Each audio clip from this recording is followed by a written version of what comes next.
Hey folks, my guest today is Chris Baden. He's the CEO and co-founder of a company called FlowChat, a SaaS company that has a unique way of acquiring new customers. Their organic tool and strategies have led to boosting their company and others to over $100,000 a month in revenue. Now, while Chris isn't building businesses, he's building a lifelong marriage, world-impacting family, and competed on American Ninja Warrior. Chris, you ready to take us to the top? Let's go, Nathan. How did you do on American Ninja Warrior? Not as well as I'd like because I want to climb Mount Midoriyama, which is stage 4. It's the championship, but there's only been like 2 people-ish that have done that. And but I had a blast doing it. It was really fun being on the show. I was there for 3 seasons and met some really cool people. It was a great experience. That is amazing. Okay, so what is FlowChat?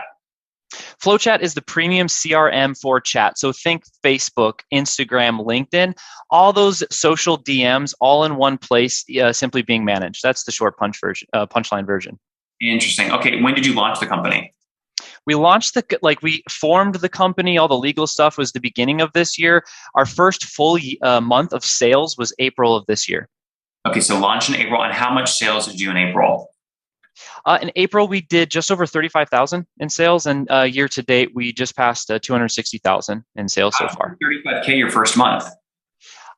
So we have been running chat sequences. Essentially, we're using FlowChat to grow FlowChat, which really helps because eating our own cooking, the congruency of that, and we've had a sales agency, so it's not like This is really important to know. We didn't go to our warm market first. I really don't bring any company or product to warm market first. I like to go to the cold market because frankly, they're just more honest. They're like, you suck and here's why. I'm like, thanks. That's what I needed to hear actually. So it's KPIs, outreach, how many book calls, how many showed, how many closed. And it turned out we're solving a real problem and people just started responding to it well. And then we moved into warm market. Mm-hmm. Okay. So in April, how do you quantify how many outreach you had and how many book calls did you get? So we're booking about 10 plus qualified sales calls per week per profile. We're currently using 2 profiles. And so those are the numbers. And then closing, 20% ish. Mm-hmm. And so how many customers do you have today? We currently have 246. I got some numbers ready. So I've seen at least a few of these and know I'm going in right now. So. And so what do they pay on average per month? On average per month, that's it. We're primarily selling annuals. So I could give you my pricing. We have a basic and a pro, which is 2,000 or 8,000 for the year, or it's 250 for the month, or 1,000 a month. Okay, got it. So what I'm trying to back into is what your actual recognized MRR was last month. So take your annuals, divide by 12. What was your MRR last month? Our current MRR is just over 40,000, 40,216 as of right now, per Stripe. Amazing. Well, okay, I was gonna say, so you're using Stripe for this? Yeah. Cool. So $40,000 a month across 246 customers, and just making sure again you are reading the MRR thing in Stripe. That doesn't include annual upfront payments, all in the 40K, right? It is including that. The one that we have on our dashboard is including that calculation. Yeah. So if you took only monthly members at MRR, it would be a lower number. I don't have that one ready for the conversation, but yes, right, Chris. No, I don't want to exclude the annual payments. I just want to only count 1/12 of what they paid. Otherwise, we're looking at basically what you're saying is yeah, that is 1/12. So so the 40K represents our monthly, actual monthly payments, and then it's taking our annual divided by 12 and adding that to. So it is a clean MRR calculation. Yes. Okay, well, yeah, that is clean then. Yeah, that is clean. So since April, you've gone from nothing to about $500,000 a year company in under Correct. 5 months, right? Correct. Yes. Incredible. So how did you do that? How are you signing up so many customers? You just mentioned sort of outreach, booked calls, paid customers. How are you doing the outreach though at scale? Yeah. So referrals, affiliate program, that is a part of our equation. So for example, last month alone, we did just over 105,000 in sales. 41% of that revenue actually came from some type of referral, direct referral.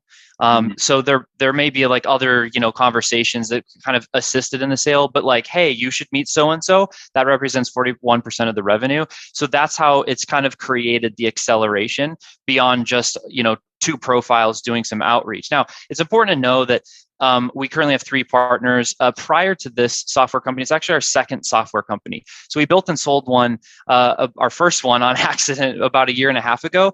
And there was only 2 partners in that business, Sean and Melissa Malone. They represented one entity and me another entity. And we've been doing business together for like the last 5 or 6 years or so. Go ahead. What's that? What did you sell that company for? It's, how do I answer that question? It wasn't like an exact amount. We licensed like our lists and different and it's still kind of going. It wasn't like anything like life changing or really like, I don't have a headline for you, unfortunately, Nathan. Because see, here's what happened. I learned about you after I did that, and I was like, oh, I didn't sell that. I screwed that. What's that? All I'm trying to understand is, did you get cash from that sale that you used to reinvest? Yes. Yes, okay. we did. How much have you invested in FlowChat? Good question. Can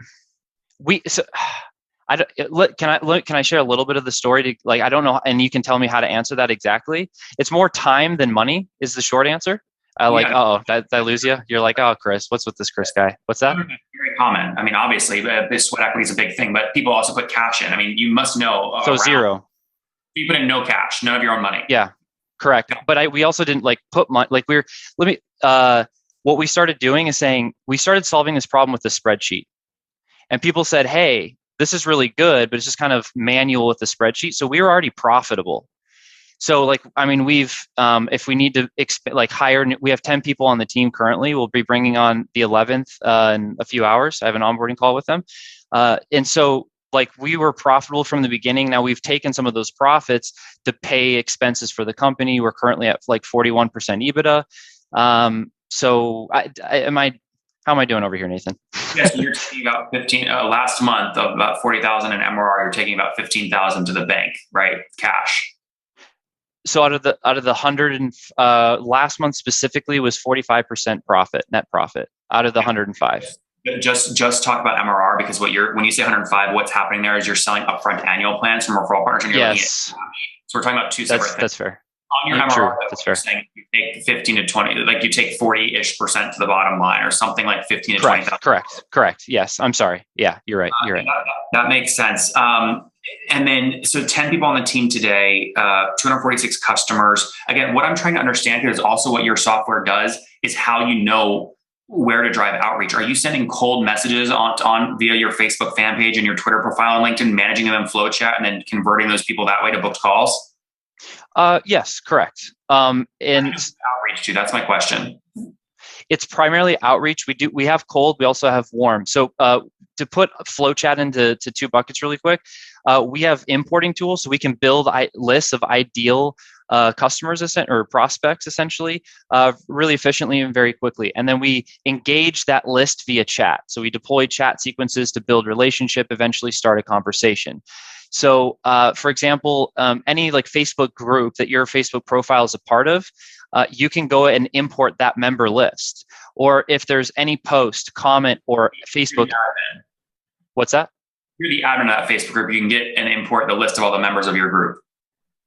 You don't have to be. You just have to be a part of that list. It's only public data. For example, if it's a private Facebook group, you can't touch that.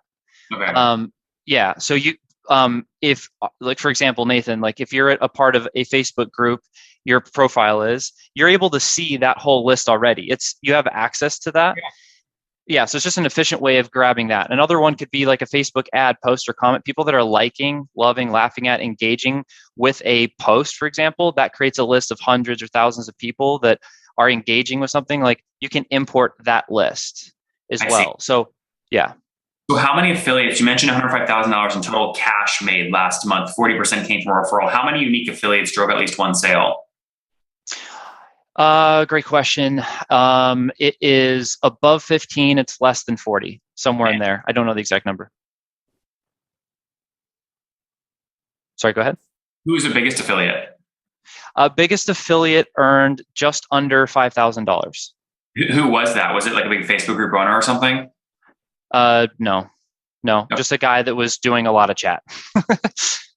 Fair. Okay, he was focused. Yeah. And so what's next up for the company? Are you, I think you guys have bootstrapped to date. Are you looking at raising or no? Correct. Here's the honest answer. I've never raised before. I've always had to create. I've created profitable companies from the beginning. I've always had to create something out of nothing, and I do that through just solving problems for people that serve me well. I'm open to that conversation, though.